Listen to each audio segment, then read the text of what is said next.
ओम क्रिया बाबाजी नमः। ओम श्री माते नमः। नमस्ते मित्रों, श्री विद्यापीठ में आप सभी साधुओं का स्वागत है। आज हम 64 योगिनी जो है, इन 64 योगिनियों में जो अलग अलग प्रकार की महाकलाएं होती है, इनके बारे में नॉलेज लेंगे।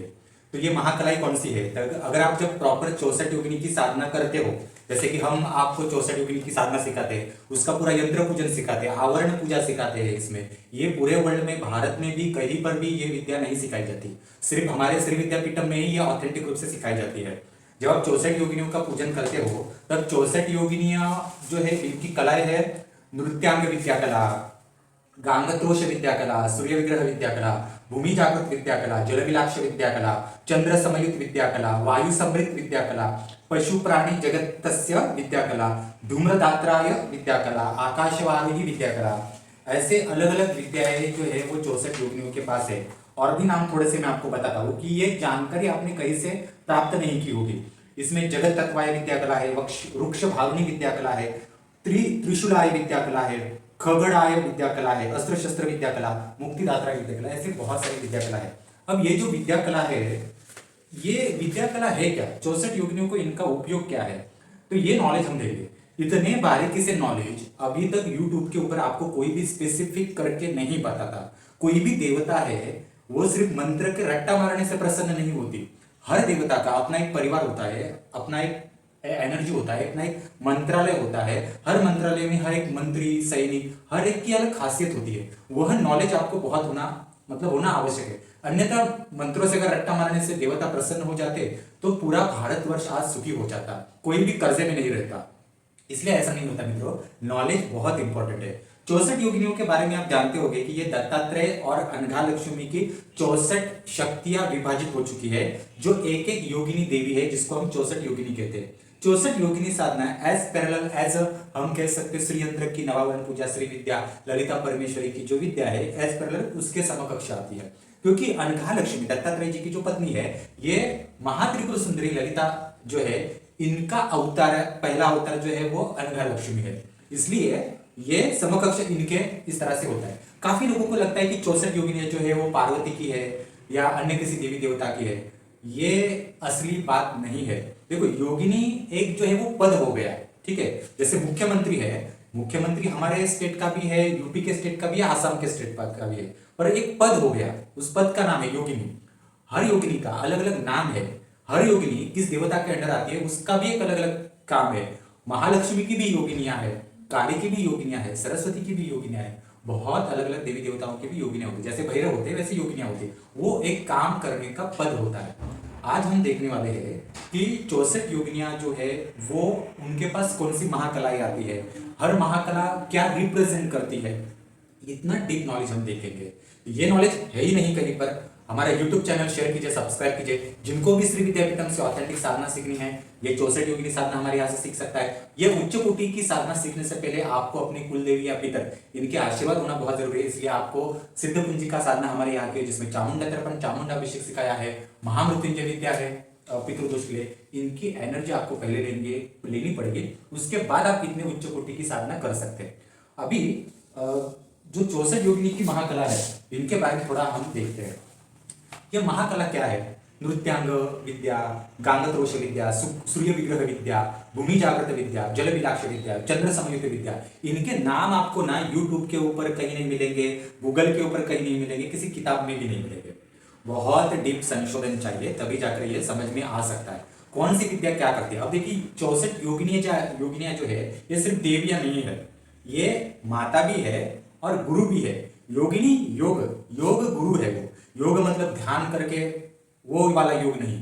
कोई भी एक कला होती है, उस कला में महारत हासिल करना और उस कला में आध्यात्मिकता का संशोधन करके योगी बनने की जो टेक्निक होती है, वो देने वाली जो शक्ति है, उसको हम कहते हैं 64 योगिनी। ठीक है। 64 योगिनियां जो है, इनका गुरु मंडल भी होता है। इनके पास देवी देवता भी सीखने के लिए आते हैं। इनके पास मनुष्य भी जैसे जैसे प्रगति करते हैं, आत्मा ही प्रगति करती है, वो भी सीखने के लिए आते हैं। तो कोई भी विद्या जो है, उसका परिपूर्ण नॉलेज जो है, वो पहले गुरु को ही चाहिए। देवी को भी उसका नॉलेज चाहिए, उसके ऊपर अधिकार चाहिए उस विद्या के ऊपर, तो ही वो सामने वाले को विद्या सिखा सकते हैं। ठीक है। तो नृत्यांग विद्या कला, ये 64 योगिनियों के पास क्या करती है, ये पहले देखते हैं। नृत्यांग का मतलब ये है कि संगीत, ध्वनि शास्त्र और कोई भी योगिनी के पास जब नृत्य विद्या होती है, नृत्य मतलब एक ध्यान की अवस्था, वह एक मेडिटेशन है। आपका बॉडी नृत्य में अलग अलग हाव भाव मुद्राएं करता है शरीर की, आंखों की मुद्राएं, हाथों की मुद्राएं, पैरों की मुद्राएं, ये अलग अलग मुद्राओं में वातावरण जो होता है, हवा होती है, इनमें एक एनर्जी का फोर्स तैयार होता है। ठीक है, वो एक पूरा हाईली मेडिटेशन है नृत्य। तो इस मेडिटेशन जब होता है तो कोई अगर चींटी भी उसमें हो, कोई भी प्राणी भी उसको देख रहा है, तो उसमें वो हिल हो जाएगा। आजकल लोग क्या करते हैं, वो हिलिंग विलिंग का टेक्निक, मेडिटेशन का टेक्निक अपनाते हैं, परंतु उसको हिप्नोटिज्म कहा जाता है, इसको स्लीप मेडिसिन हम कह सकते हैं। वो नींद की दवा है एक प्रकार से, वो आपको आध्यात्मिकता के रास्ते के ऊपर नहीं ले जाता। आपको मेडिटेशन भी सीखना पड़ता है, असल मेडिटेशन क्या है। ठीक है, नशा देने वाला मेडिटेशन असल नहीं होता। तो ये नृत्यांग विद्या, जो नृत्य के द्वारा कोई भी ध्यान अवस्था में कैसे जाना है, आध्यात्मिकता कैसे प्राप्त करनी है, कौन से नृत्य में कौन सी विद्या है, कौन से पोजीशंस होते हैं, मुद्रा कौन सी होती है, ये सारी जो चीजें वो कला थी, ये नृत्यांग विद्या थी। इसमें XYZ जो भी योगिनी है उसमें वो महारत हासिल होती है। ये सब विद्याएं जो है ये 64 योगिनियों के गुरु देखते हैं। ठीक है, इसमें संगीत, वाद्य, नृत्य, फिर ओम जो ध्वनि है, ये ओम ध्वनि किसी भी वाद्य और नृत्य इन दोनों में मिक्स करके बाहरी एनर्जी में ओम का साउंड अपने नृत्य से कैसे निर्माण हो सकता है, वेवलेंथ कैसे निर्माण हो सकती है, इसका विज्ञान इसमें होता है। कोई भी मंत्र जो है जागरूक करने का नृत्य के द्वारा, ये जो पद्धति है ये भी इसमें आती है। ये बहुत उच्च स्तर का टेक्निक है। ये हो गया नृत्य विद्या कला। अभी गांगत्रोश विद्या कला सेकंड पे आती है। गांगत्रोश विद्या कला, महाकलाओं में हमने पहली महाकला देखी, दूसरी महाकला है गांगत्रोश विद्या कला। गांगत्रोश विद्या कला मतलब गांगा मतलब हाथी, हाथी की विद्या। हाथी मतलब लक्ष्मी का तत्व, प्रबल शक्ति, और हाथी होना मतलब ऐश्वर्य है। किसी भी देवता के पास हाथी होना बहुत बड़े सम्मान की बात होती है। और 64 योगिनियों के पास गांगत्रोश मतलब हाथी योग की विद्या। हाथियों के प्रकार कितने हैं, हाथियों से कौन से विद्याओं को प्रकट किया जा सकता है, हाथी की साधना से लक्ष्मी का तत्व कैसे आकर्षित किया जा सकता है, कौन सी ताकत, हाथी को देखकर बड़ी बड़ी शक्तियां जो है रुक जाती है, सैन्य भी रुक जाते हैं हाथी का बल देखकर। तो ये सारी विद्याएं जो है जो हाथी के पास आती है, वो सिखाने का जो माध्यम भी इसमें आता है, इसको कहते हैं गांगत्रोश विद्या। इसमें हाथी के परिवार जो है, हाथी का जाति उसमें अलग अलग होती है। ग्रे कलर का हाथी होता है, काले कलर का हाथी होता है, सफेद कलर का हाथी होता है। तो हर हाथी के द्वारा क्या हो सकता है, ये सब इसमें आता है। इसके बाद सूर्य विग्रह कला। सूर्य विग्रह मतलब क्या है, सूर्य एक हाथी की तरह ही तेजस्वी, एनर्जेटिक ये है। सूर्य जब रोशन होता है तब हमारे आंखों से बहुत सारी चीजें दिखाई देना शुरू होती है। इसलिए कहते हैं कि आंखों से दिखाई देना मतलब क्या है, आपके रास्ते खुल जाते हैं, आध्यात्मिकता की ओर आप आगे बढ़ते हो, नजर साफ होती है आपकी, कोई भी चीज में आप फंस नहीं सकते। अगर आपकी कुल देवी मजबूत है, कुल शक्ति मजबूत है, तो आपको आंखों का चश्मा जो है वो अक्सर जल्दी नहीं लगता। ठीक है, क्योंकि आपकी नजर साफ होती है। ठीक है, और जो जिनको देखिए बहुत ही माइनस लेवल में एकदम वाटर जाड़ा जाड़ा एक प्रकार से ग्लास टाइप चश्मा होता है, जिनकी आंखें देखने के बाद थोड़ा सा अलग दिखाई देती है, तो इनको जेनेटिकली कुलाचार के बहुत सारे दोष होते हैं कि जिनको आगे का बिना चश्मा लगाए दिख ही नहीं सकता। ये दिखाता है कि व्यक्ति के कुल में बहुत सारे कुलाचार, कुलदोष, पितृदोष, कुल देवी का कुछ भी ना करने के कारण पीढ़ी या गदर पीढ़ी जमा हो रहे हैं, जो आगे के जनरेशन में आ रहे हैं। इनका हिसाब किताब, दोष सही समय पर रिमूव करना बहुत आवश्यक है, नहीं तो बाल बच्चों में आगे के जनरेशन में आते हैं। सूर्य विग्रह कला मतलब सूर्य की अलग अलग रोशनी है। सूर्य जैसे मनुष्यों में आता है, वैसे सूर्य की रोशनी अदृश्य जगत में जो पिशाच आत्मा है, सूक्ष्म जगत में अलग अलग लोकांतर है, देवी देवता है, इनके भी जगत में रोशनी जाती है। आपने कभी ये सोचा है क्या, रोशनी हमारे जगत में आती है मनुष्यों के, वैसे यही सूरज की रोशनी पिशाचों के लोक में भी जाती है क्या, असुर लोक में भी जाती है, देवलोक में भी जाती है क्या? तो देवलोक में वो उनका टाइम डायग्राम कैसे होगा?